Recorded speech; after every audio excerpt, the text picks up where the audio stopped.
2023년 11월 21일 마태복음 26장 30절에서 35절까지 말씀으로 흩어지리라는 말씀 잠시 드리겠습니다. 지난 주일에 예수님의 사랑을 말씀드렸습니다. 십자가의 길, 고난의 길을 예수님께서 능동적으로 그 죽음의 길을 가시는 사랑을 말씀을 드렸지요. 유월절 식사를 미리 앞당기고 또 성안의 아무개를 준비시키며 제자들을 보내시는 장면이 이를 증명하였습니다. 또한 가룟 유다를 향해서도 사랑을 끝까지 보여주셨지요. 이제 조금 있으면 예수님이 군인들에 의해 넘어갈 때에 예수님은 끝까지 너가 나를 판다고 그에게 알려주며 회개할 기회를 주신 것입니다. 또 마지막으로 빵과 포도주를 먹으면서 예수님의 살과 피임을, 그것이 용서해 주시는 그 은혜임을 예수님 알려주셨습니다. 예수님께서 십자가에서 피를 쏟으시면서 우리에게 생명을 주시고 하나님의 자녀가 되는 은혜를 주셨지요. 그 사랑을 보여주셨습니다.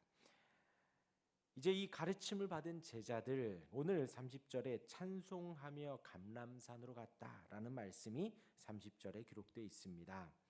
깊이 생각해 볼 수도 있는데요. 통상적으로 유월절 식사를 마친 후에는 찬송을 했다고 합니다. 그러니까 이들은 그냥 예수님과 함께 그렇게 찬송을 하고 감람산, 올리브산이라고도 합니다. 그곳으로 가게 됩니다. 오늘 본문의 가르침은 그곳에서의 예수님의 말씀입니다. 감람산으로 가는 길, 예수님께서 31절에 또 불편한 사실을 알려주십니다. 31절 제가 읽어드리겠습니다. 그때에 예수께서 제자들에게 이르시되 오늘 밤에 너희가 다 나를 버리리라. 기록된 바 내가 목자를 치리니 양의 떼가 흩어지리라 하였느니라. 오늘 밤에 너희가 다 나를 버리리라 한 것입니다. 방금 전에 가롯 유다가 배신한다, 배반한다 라는 이야기를 하셨는데 이제는 유다를 넘어서 다른 11 제자도 넘어질 것을 예고하신 것입니다. 그리고 이 대화는 베드로의 닭 울기 전에 3번 부인하리라는 예고로 이제 계속해서 이어지지요. 예수님의 예고는 구체적입니다. 너희가 다 나를 버린다. 이것이 넘어진다는 의미가 담겨져 있습니다. 이 넘어진다라는 단어가 이제 극단적으로 두 종류로 쓰여지는데요. 하나는 완전한 파멸을 말합니다. 그러니까 우리 표현으로 하면 지옥에 가는 것을 말하는 것이죠. 완전히 떨어져 나가는 것, 그런 파멸을 이야기합니다. 그리고 이제 또 하나의 의미는 심각하게 넘어지기는 하지만 다시 일어나는, 회복되어지는 것을 또한 말하기도 합니다. 그러니까 여기에서는 그 후자를 의미하겠지요. 너희가 다 나를 버린다. 지금 조금 넘어지겠지만 다시 일어날 것이다 라는 의미, 그 후자의 의미로 예수님께서 사용을 하셨습니다. 또 인용된 내가 목자를 치리니 양의 떼가 흩어지리라, 이 말씀은 스가랴서 13장 7절을 인용한 것입니다. 근데 그 스가랴서의 문맥을 보면요, 하나님께서 당신의 양들을 흩으시는 장면이 또 스가랴서에 나옵니다. 그런데 그 흩으시는 목적이 그들 중 3분의 1을 자신의 진정한 백성으로 다시 회복하시기 위함으로 그렇게 일부러 흩으시는 것입니다. 곧 회복하시기 위해서 일부러 흩으신 것. 그렇다면 지금 이 31절에서 너희가 다 나를 버리리라는 말씀을 하시면서 이 스가랴서의 말씀을 인용을 하신 것은 이제 32절에 그러나 내가 살아난 후에 너희보다 먼저 갈릴리로 가리라는 말씀을 이어서 하기 위함인 것이지요. 예수님께서 죽으심과 더불어서 제자들이 흩어지는 것은, 아니 흩으시는 것은 그들을 참되고 새로운 백성으로 회복하여 다시 모으려는 하나님의 계획이 담겨져 있는 것입니다.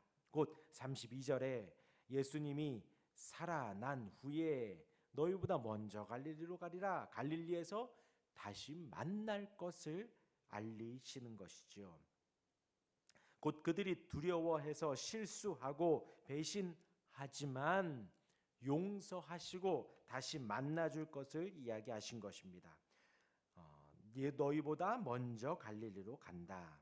제자들보다 앞서 가시는, 곧 제자들이 뒤따라갈 것을 말씀을 하신 것이지요. 이 32절이 참 은혜로운 말씀인 것입니다. 여태까지 예수님이 가신 길, 여태까지 이 성육신하에서 공생의 사역하시는 사역이 다 예수님이 앞서 가신 사역이지요. 이제 십자가를 지시고 다시 살아난 후에도 예수님은 먼저 갈릴리에 가십니다. 그리고 제자들은 그 뒤를 따른 것이지요. 지금 우리의 신앙이 마찬가지입니다. 우리의 신앙이 아무도 가지 아니한 길을 가는 것이 아니라 한 걸음 한 걸음 예수님이 가신 길을 우리가 따라가는 것이고, 한 걸음 한 걸음 우리 신앙의 선배들이 갔던 길을 따라가는 것입니다. 예수님은 3년을 함께했던 제자들, 그들에게도 경고하시고 가르치시고 조심할 것을 알려주시지요. 그럼에도 배신할 것을 아시면서 다시 만날 거다, 내가 갈릴리에 먼저 갈 거고 너희들이 따라할 것이다, 다시 만날 것 또한 알려주셨습니다. 이제 부활하신 예수님, 다시 주님을 따르는 제자들, 그들은 우리가 아는 대로 다시 만나서 이제 민족을 향한, 전 세계의 복음화를 향한 그 걸음을, 사역을 시작하시죠. 이제 이어서 33절에 베드로가 대답하되 모두 주를 버릴지라도 나는 결코 버리지 않겠나이다 합니다. 지금 예수님이 분명히 스가랴서의 말씀을 인용하여서 반드시 너희가 그렇게 될 거다라고 하였는데도 베드로는 과감하고 자신감 넘치게 반응을 합니다. 모두 버릴지라도 나는 결코 버리지 않겠습니다. 과연 이게 모범 답안일까요? 예수님이 지금 가르치셨는데 베드로가 해야 할 모범 답안은 이런 모습이 아니지요. 예수님의 그 말을 들었다면, 진중히 듣고 정말 그렇게 됩니까? 라고 한다면 확신에 찬, 자신감에 찬 이 모습이 아니라 이 위기 상황도 잘 대처하도록 주님을 의지했어야죠. 정말 그렇습니까, 주님? 그럼 제가 어떻게 해야 될까요? 이렇게 나오는 것이 맞지만, 모두 주를 버릴지라도 나는 결코 버리지 않겠습니다, 확신에 차서 이야기를 하는 것이죠. 그러자 예수님께서 콕 집어 말합니다. 34절에 내가 진실로 내게 이르노니 오늘 밤 다굴기 전에 내가 3번 나를 부인하리라 하십니다.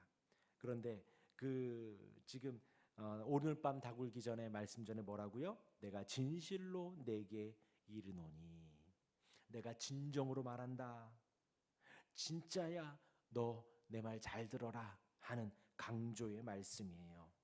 그리고 먼 미래가 아니죠. 언제요? 오늘 밤. 다굴기 전에, 몇 날 며칠이 아니에요. 몇 년 후가 아니라 몇 시간 후입니다.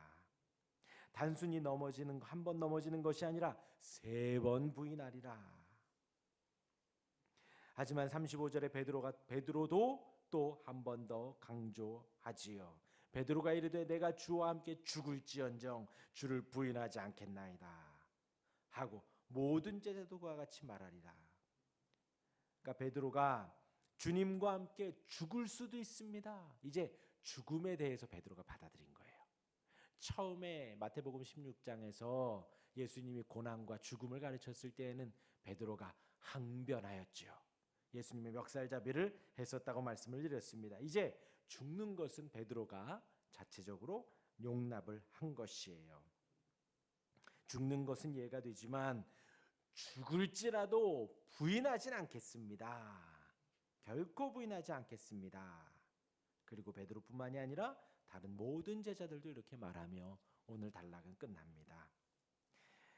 오늘 본문에서 예수님은 또 사실을 알려주셨고, 불편한 진실이지요. 알려주셨고, 또 베드로는 거기에 좀 아멘하고 겸손했으면 좋았겠지만 자신감 있게 자기를 더 드러냈습니다. 오늘 본문에서 우리는 자신에 대한 확신, 자신에 대한 자신감을 한 번 더 생각해 봐야 합니다. 예수님은 제자들을 향해서 앞으로 닥칠 위기를 예고하셨습니다. 이 상황에 대해서 적절히 대처할 수 있는 기회를 몇 시간 남겨두고도 주셨다라는 것이지요. 그렇다면 베드로와 제자들은 그 예수님의 진실로 하는 그 진중한 말을 겸허히 받아들였어야 합니다. 겸손히 들었어야 하지요. 또 주께 묻고 주를 더 의지했어야 합니다. 그것이 모범 답안이지만 그렇지 않았다라는 거죠. 도움을 요청하지도 않았고 의지하지도 않았고 더욱 확신에 차서 부인하지 않겠다, 죽더라도 괜찮다 합니다. 칭찬받을 만하지만 예수님의 말씀, 예수님이 가르쳐 주신 그 부분을 무시한 것이지요. 분명한 실수입니다. 오늘 하루 말씀 보시며 우리가 늘 갔던 그 길이라도 두드리며 가시고 늘 했던 그 일일지라도 하나님을 의지하며 주께 기도하며 답을 찾아가는 우리가 되기를 주님의 이름으로 축원합니다. 아멘. 기도하겠습니다.